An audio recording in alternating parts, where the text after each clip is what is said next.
Is the new Smashing Pumpkins album Autumn Act 1 worth a listen? Let's find out.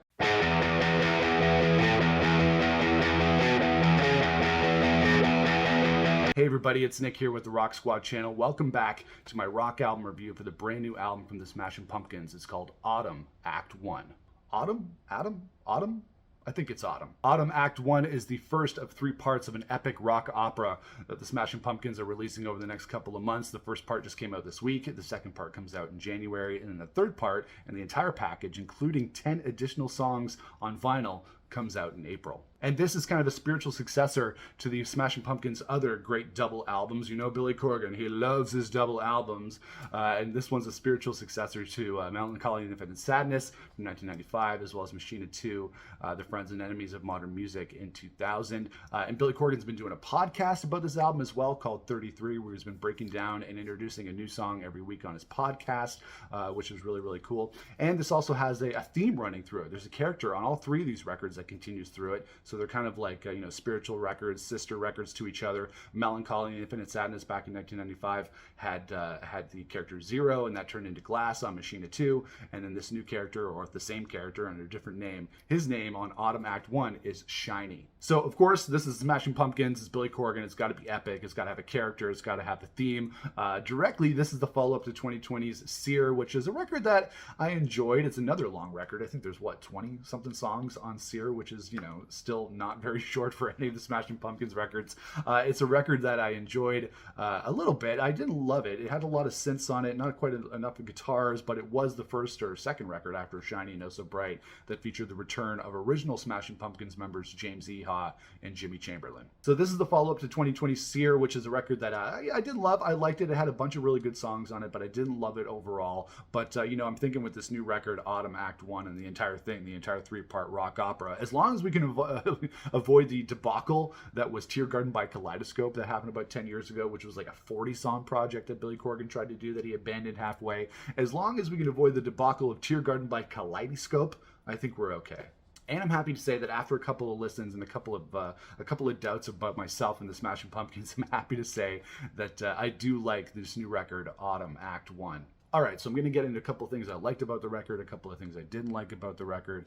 The first thing that I think I didn't really dig about this new album, Autumn Act 1, is the production. I think the Smashing Pumpkins have kind of fallen into the same issue that they did back on Sear and Shiny and Oh So Bright back in 2018, and that is that the production doesn't really sound like the Smashing Pumpkins. It doesn't sound like a rock band. On some songs, they sound more organic than others, but, considering that Jimmy Chamberlin and James Iha are back in the band, and this is kind of like, the reunion of the mostly original Smashing Pumpkins. Sorry, Darcy. But since this is the original kind of lineup of the Smashing Pumpkins, you're expecting them to immediately go back to the classic sounds of Siamese Dream and Gish and Melancholy and Infinite Sadness. But they don't really do that on this record. They didn't do it on Sear. They didn't do it on this record. It's very much, it sounds like a Billy Corgan solo album, which is okay. I love Billy Corgan. He's the leader of the band. He's the songwriter. He's the man behind it. But it does sound a little bit like a Billy Corgan solo album. And I think that you can't really tell that James and Jimmy are on this album. A lot of the drums sound like electronic drums. They sound like samples. They don't sound like a live drummer, and that's just a waste of time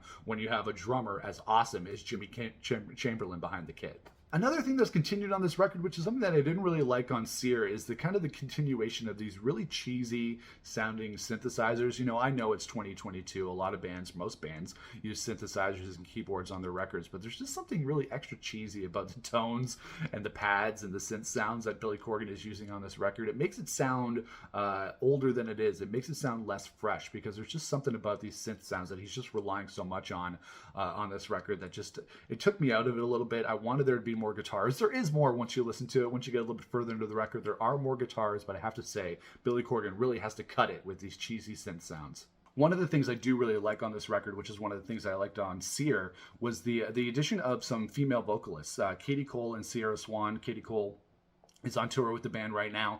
They both provide backup vocals on this record. I think they both did it on Sear as well. And that is something about the new Smashing Pumpkins, or the newer Smashing Pumpkins sound, that I really like, is the addition of these female vocalists. I think they give the album a really, really nice texture. Their voices mesh well with Billy Corgan. It does kind of have that Smashing Pumpkins, Billy Corgan, and Darcy feel, which I think is what they're going for, that old school, daydream sound of the Smashing Pumpkins, which I really like. So I have to say, even though I feel like Jimmy Chamberlin and James Iha are wasted on this record a little bit. I do like the addition of the female vocalists, Katie Cole and Sierra Swan. They sound fantastic. Another thing I want to talk about on this new record, Autumn Act 1, is the songwriting. You know, anybody who knows me on this Rock Squad channel knows that Smashing Pumpkins are one of my ride or die bands. They're just one of those bands that I will always follow no matter what, even if I like one album less than another, or if I dig one song more than another. They're one of my ride or die bands, so I will always listen to the Smashing Pumpkins. But I'm thinking that Billy Corgan's songwriting is just starting to sound a little bit samey. I don't really expect them to reach the heights of, you know, Siamese Dream and Melancholy, or even Adore, or some of those early Smashing Pumpkins records, or even Oceania from 2012, which is a modern day Pumpkins record that I like a lot.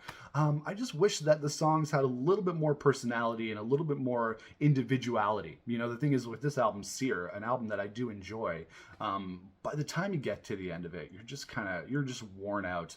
The melodies are okay on some of the songs. The hooks are there on some of the songs, but sometimes Billy Corgan just gets into this rut of songwriting where the songs just don't stand out to me enough. And that's after listening to Sear however many times. I can't think of only a handful of songs or even less from that album that I can sing and that I remember and that are catchy to me. And that continues on this new album, Autumn Act 1. There are some really enjoyable songs, but overall, I found myself not really being able to hum or remember anything from this record, and from the Sear record as well. I'm going to keep listening to it, and obviously it will dig its way into my brain a little bit more, but for now, I'm having a really hard time remembering these songs. So if there's anything about the songwriting on this album, I really wish there was a little bit more originality, a little more individuality, and wishing that the songs didn't all just sound the same. And I have to say that, you know, even though there are some decent and good songs on this record, there are some really cheesy songs. And already going into the comments section of the Smashing Pumpkins social media, you can see that some of the fans are already digging into the band for certain songs on this record, which, you know, fair enough. I think I like this record a little bit more than some other hardcore Smashing Pumpkins fans. But there are some cheesy tracks on here, which is not above the Smashing Pumpkins. Billy Corgan knows how to do cheese as well, but there are a couple of really cheesy songs on Autumn Act 1. So let me tell you which songs on Autumn Act 1 that I really enjoyed and which ones that I didn't enjoy. It's a little bit of a mixed bag for me, which is like any album, really, any Smashing Pumpkins album. I wish it was a little bit more in the, you know, love it direction, but it's a little bit more of a mixed bag for me on Autumn Act 1. The good songs that I liked on this record, The Good and Goodbye, I like that. It took a little bit for this record to get going for me. As you can tell, the first couple of songs on this record didn't really do anything for me. I really was looking for a rock vibe on this album, I'm not going to lie. After Sear went totally into synthesizer land and just didn't really rock as hard as I wanted it to with the original lineup, I was really hoping that they would get into that, and that kind of starts on The Good and Goodbye. I liked Embracer. That's a really, really cool song. There are some cool, chill vibes on this record. Smashing Pumpkins can do the heavy, they can do the chill. We know this, they can do it all. I liked Hooligan. That was a really cool song, kind of different for the Smashing Pumpkins. Steps in Time. I also liked Where Rain Must Fall and Beyond the Veil. So it took a little bit for this record to get going for me, but by the end of it, I did find myself liking a good chunk of it. Even though it is a mixed bag, I'm not going to say there are actually some really not so good songs on this record, or at least songs that I didn't really love. The first one was the title track from the beginning of the record called Autumn. Very Pink Floyd. You can see that the Smashing Pumpkins are going full wall on this album. When you listen to that first song, that instrumental track Autumn, it sounds like something like In the Flesh or The Thin Ice or something from The Wall from Pink Floyd. It's very Roger Waters, which was cool, but I didn't really love it as far as instrumentals go. Butterfly Suite. When I heard that song, it just sounded like a B-side or an unreleased track from Sear, so I didn't really love that song. With a Do, I Do, very cool title, not such a good song.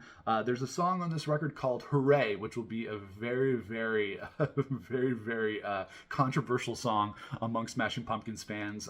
It's different for Smashing Pumpkins. They've definitely gone full cheese on this song called Hooray. It's still cool, but I can see a lot of Smashing Pumpkins fans really hating that song. And then the album caps off with a song called Gold Mask. So those are the songs from the record. A little bit of a mixed bag for me. Like I was saying, sounds a little bit too much like Sear for my taste. Sounds like they just, instead of doing something completely different or going in a new direction, they just kind of stayed the same as they did on Sear, which again has some cool songs, but not memorable and not as special as I was hoping it would be. And somebody's got to answer me this question. Maybe you can tell me down in the comments. Where is Beguiled, the first single released from this record? It was the first single released. It's not on Autumn Act 1. I think it's on Autumn Act 2.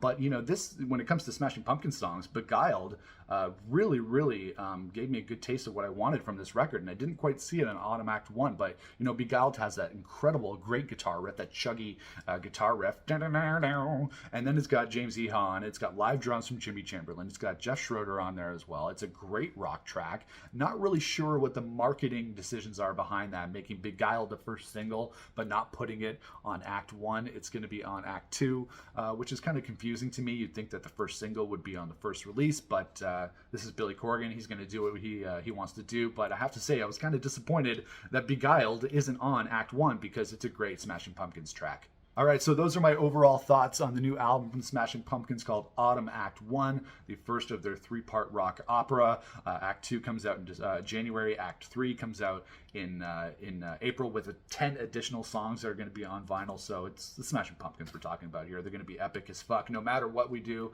no matter what we ask for, that's what they're gonna go for. And so I'm hoping that, you know, because this is a little bit of a marathon. It's a marathon, not a sprint. That we're getting these two other records that I enjoy them a little bit more. And then once we get to the full breadth of the product and of the project, that we will see what Billy Corgan was going for, and maybe I will like the thing overall. But I didn't enjoy Autumn Act 1 as much as I wanted to. I wish Beguiled was on there, even though we have it separately, so it's not like we can't listen to it. But I didn't enjoy it as much as I wanted to, even though I do think there is a lot of cool stuff on this record. You know, the female vocals, some of the songwriting. There are some guitars on that, even through all the synthesizers. There are some things that I really liked about this record. Just a little bit underwhelmed. So I'm going to give Autumn Act 1, the first of the three-part rock opera from the Smashing Pumpkins, a solid 3 out of 5. All right, everybody, that is it for my rock album review for Autumn Act 1 by the Smashing Pumpkins. Thanks a lot for watching. Let me know your thoughts on the new album in the comments below. Make sure to like, share, and subscribe to this video here on our YouTube channel. And make sure to check out the Rock Squad podcast as well. It's been kind of quiet here on the Rock Squad channel over the last couple of months. I know that, but we're trying to get back into it and release some more podcasts and rock album reviews. So make sure to keep your eyes peeled for that. Until then, I will see you guys again on the next rock album review. This is Chino, out.